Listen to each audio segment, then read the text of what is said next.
ہمارے ملک کی دو بڑے پارٹیاں یعنی جے جماعتی اسلامی اور اس کے ساتھ جمعیتی علماء اسلام، دو ایسی پارٹیاں ہیں جب بھی یہ روڈوں پر نکلتے ہیں تو ان کی وجہ سے ریاست خوف میں آ جاتی ہے، خوف طاری ہو جاتی ہے، ڈنڈے ہاتھ میں لے کر نکلتے ہیں، تشدد، ایکسٹریمزم سب شروع ہو جاتا ہے۔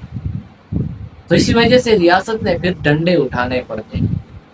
یہ وہ پارٹیاں ہیں جنہوں نے ضیاء الحق کی ماشاء اللہ کی بھرپور حمایت کی۔ ان میں ایک نے تو حد سے زیادہ حمایت کی، مذہبی جنونیت میں آ کر اس حد تک حمایت کی کہ طالبان بنائے۔ جو آج طالبان بنائے گئے اس ملک کے اندر، اس میں سب سے بڑا کردار جماعت اسلامی کا بھی ہے۔ ضیاء الحق کی ماشاء اللہ کے بعد انہوں نے ساتھ دیا ذوالفقار علی بھٹو کی کو پھانسی پر چڑھانے تک، اور اس کے بعد پھر افغان جہاد میں طالبان بنانے تک، جو آج بھی استعمال ہوتے ہیں لیکن ان کے منہ سے وش تک نہیں نکلتا، منہ سے ایک لفظ ہی نہیں نکلتا۔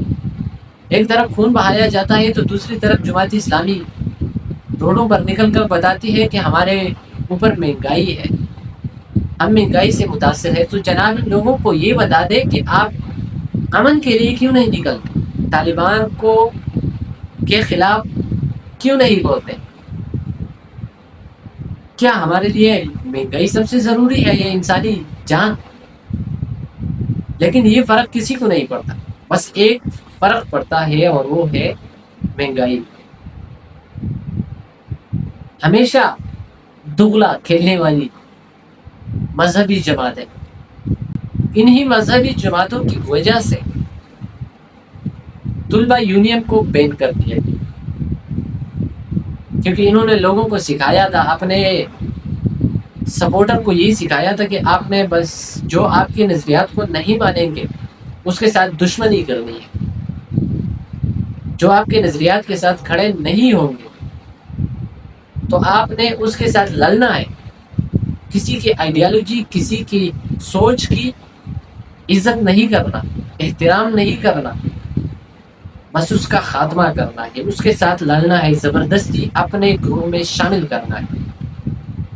بس یہی ان مذہبی جماعتوں نے دے کر چلے گئے۔ آج بھی ان کے پیچھے کراؤڈ کھڑا ہے، کچھ نہیں دیا ایکسٹریمزم کے علاوہ، مذہبی جنونیت کے علاوہ انہوں نے کچھ نہیں دیا، نہ روٹی دی ہے، نہ کپڑا دیا ہے، نہ مکان دیا ہے، پارلیمان میں ایک سیٹ تک نہیں ہے۔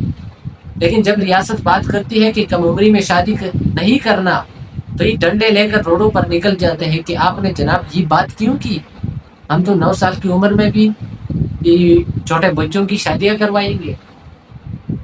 ایک نے تو یہ بھی بتا دیا کہ ہم 4 سال کی 2 شادیاں آپ کی کروا کر دوں گا۔ کسی کی مجال ہے ریاست کی کہ ہاتھ لگا کر دکھائے؟ آگے سے کرنٹ آئے گا کیونکہ ہاتھ میں ڈنڈا ہے، اور جب اس ڈنڈے کو ریاست دیکھتی ہے کچھ ضیاء الحق کی شکل میں تو آپ کی جنونیت کو سپیس دیا جاتا ہے، لیکن جب عاصم منیر جیسے شخصیات آتے ہیں تو وہ پھر کسی کو سپیس نہیں دیتے، وہ تو پھر کچلنے کی کوشش کرتے ہیں۔ اور اسی وجہ سے مجھے عاصم منیر ایک ڈکٹیٹر ہے لیکن مجھے بڑا پسند ہے۔ جب مذہبی جنونیت کو کم کرنے کی بات کرتا ہے تو آئی لو ہے، مجھے محبت ہو گیا یار اس سے۔